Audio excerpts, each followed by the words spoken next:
I'd like to take you into a painting that for me encapsulates that feeling of comfort and consolation. It's a picture that was made about 540 years ago in Venice. It's called St. Jerome in His Study, and it's by the great Sicilian painter Antonello da Messina. It's a very small work indeed, painted in oil on limewood panel. What I love about Antonello's painting is that it's a painting that invites you into it, and it's one where you can spend an increasing amount of time really wandering and thinking as you wish to. Antonello, as I said, is an artist who's been really famed since the late 15th century, and at the root of his fame was his technical prowess and his ability to convey tiny, exquisite detail. He's often been said by art historians to have been the painter who introduced painting in oil into Italy. And sadly, this story is completely untrue, but it is his mastery of oil that's at the root, the really deserved root of his fame. And you can see these elements very, very clearly in St. Jerome in His Study. And I'd like now to take you in with me to this fantastic picture. It's a picture that really does invite us to come in. You can see that round the edges of the picture is a beautiful warm stone archway. In fact, it's a doorway, and you're asked to come into the space and walk along the maiolica tiles and into the study where Jerome is working. Now, to get into the space, you've got to get past a couple of obstacles. That's a peacock and also a partridge and a basin of water. But let's expect they're not going to provide too much difficulty to us, and soon we'll be walking towards Jerome in the centre of the picture. He's the figure who's dressed in red and white, the red robes of a cardinal and a white undershirt. And he's sitting in a chair, which at the moment gives me extraordinary envy. It's a wonderful round chair called a cathedra. It's the sort of thing that I can imagine I would just love to sink back into, lose myself into a book in a moment of reverie. And that's exactly what Jerome is doing in the painting. The other thing about his surroundings that gives me incredible envy is the study itself. It's a bit of a weird construction. It's rather like those sort of flat pack extravaganzas that IKEA go in for. However, the great thing about a painting is that unlike IKEA, you don't have to worry about constructing it yourself. You just need to look. And in every wonderful nook and cranny of this great study, something is placed for us to look at. There are books, open and closed. There are manuscripts. There are ceramic vases and bowls.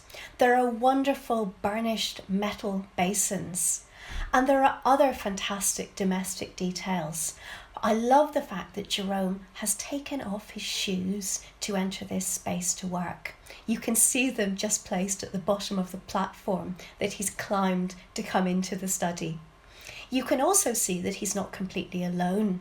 There are plants beside him, again in very beautiful and very delicately rendered pots, and perhaps my favourite detail of all, the cat who is sitting at the far left-hand side of his platform, apparently asleep, but in that way that cats have of seeming awake and lost in contemplation at exactly the same time, enjoying presumably also the shafts of sunlight which come into this picture.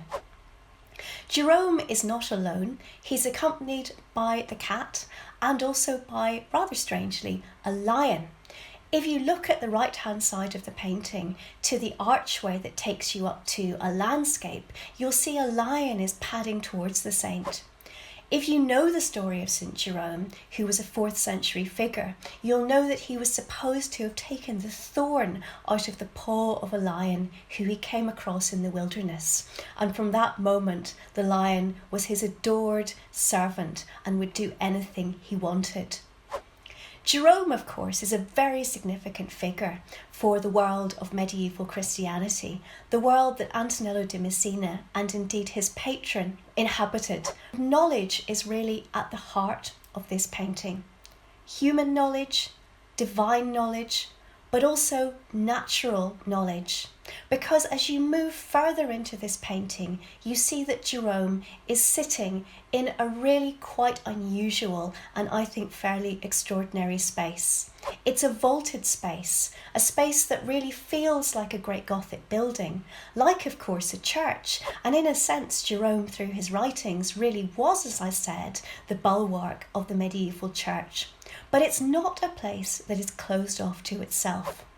On the left-hand side, if you pass the lion, you'll see a green, verdant landscape that looks much more like medieval Europe, indeed like Europe today, than the Holy Land where Jerome spent much of his life. But I'd like to move you over to the landscape on the right-hand side, which again is really asking you to come into the picture. Can you see the two seats that are on either side of the window? Sometimes I like to think myself sitting down there, if that's not too whimsical, and looking out at what I see. This is a landscape which is not just full of animals, but full of people. There are two men on horseback, there are a couple of women walking along the side of the river, and indeed there's also a couple in the boat. But if I can pick out my favourite detail, it's the flock of sheep that you see at the right-hand corner of the window, being driven somewhere by an imaginary or illusionary shepherd.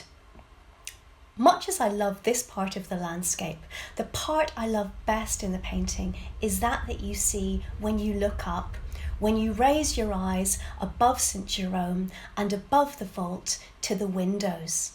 Through there, you see the beautiful light of the late afternoon of summer, with a turquoise blue sky and with those birds that really are harbingers for us in the Northern Hemisphere of summer. Swallows who often fly around our houses in the late afternoon and early evenings and are one of the glories of the summer season we're about in Great Britain to enter. I've really enjoyed talking to you today about Antonello's painting, a particular favourite of mine, and I hope you've enjoyed it too.